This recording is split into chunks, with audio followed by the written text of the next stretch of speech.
Here we are on February 26th. Got my 1966 Bridgestone 175. Plan is get the engine out, get the crank out, and get that center seal replaced. I actually got this bike from my uncle who had it since 1968 in a package deal. I also got this one, but they were both had the top ends off since about 1989. I spent a lot of time on this one, just putting some pistons in it, put together whatever used parts I had. Got the oil leaks fixed up, oil tank, gas tank was rusty, transmission was locked up, clutch was locked up, tires were rotten, exhaust was plugged, the whole works.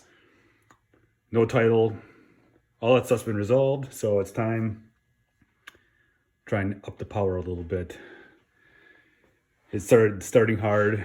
It runs really nice and the oil pump works and everything's great, but as it warms up, started to lose more and more power, and you know, I don't know what I expect out of a 55-year-old motorcycle, but it'd be nice to be able to cruise along 60 miles an hour without holding up too much traffic. But I do have another one that I ride a lot. Kind of same thing. I think it happened last summer. Starting to just like I've never done a leak down, but I'm just assuming. I mean, these cranks have never been out, so I hear that's a big deal with these to keep the center seal, keep the compression in there, because this had new pistons and new rings. You got the chrome bore, which is good on these, but time to take it out, take it to the machine shop, have them check, make sure the rings are sealing, the bores are good. I have main bearings, needle bearings for the cranks, you know, just freshen it up a little bit because I have most of the oil leaks fixed up. It's a good runner, new tires, headlights, everything works great. I think there's around 18,000 miles on this one. I believe it's probably had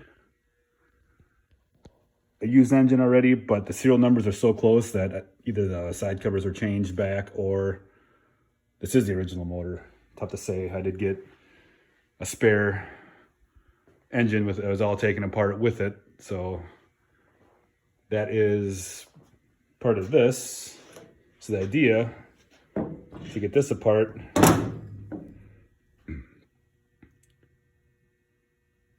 top end off, the crank should pull out of the bottom end and get that seal replaced. So this one had all the fingers. This was all locked up. Clutch was all rusted up because it sat with the top end off for 35 years. So hopefully today I can get that process started. All right, got a little update. Side covers off and oil pump and stuff. I did notice the seal here was shot, so I could have been sucking air on that. This one here, I don't lose any of my bolts, but basically that one, which I have a replacement, was popped out. So maybe that was part of my sucking air / low compression issue. Then also, go back around here, my timing marks against my generator where I had written in there from before, but the clutch to my crank was one tooth off. So maybe that had an issue or something to do with it.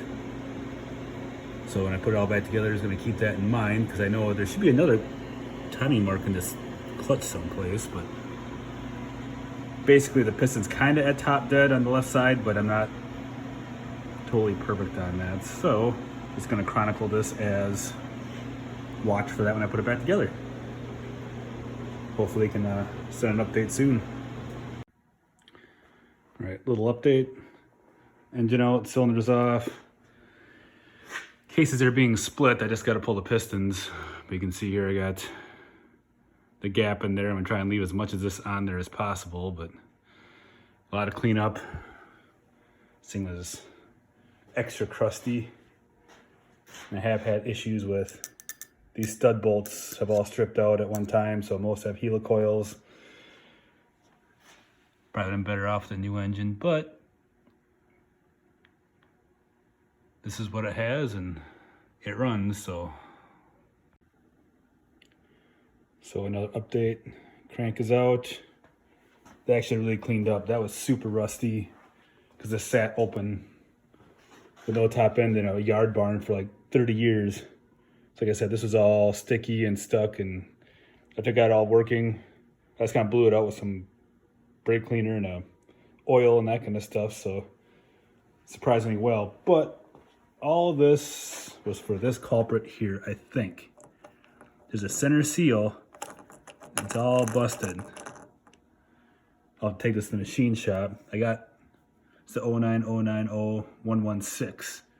I'd gotten these original replacements, so hopefully I can get the best one, get the crank pressed apart, get that in there, and hopefully seal apart the cylinders. And then I'm going to have them actually check my pistons, and not much you can do with them. And these were new pistons and rings, you know, a year or so ago. The bores aren't flaking, the chrome's good. This one's got crosshatch, you can kind of see in it. This one's quite a bit more wore, probably can't really tell. But I think the piston has had good compression. It's just a matter of I was losing it somewhere else, so. But yeah, that'll be exciting news. I said between that center seal, I said this transmission seal I'd put in, because that was out right away when I first got it going, and sucking oil out of the transmission, so I had that put in. So I took this side out before. On my rotary seal, that seal was bad too, so if I can put that O-ring and a seal that both sides of the crankshaft and the center all sealed up, I think I'm going to be golden.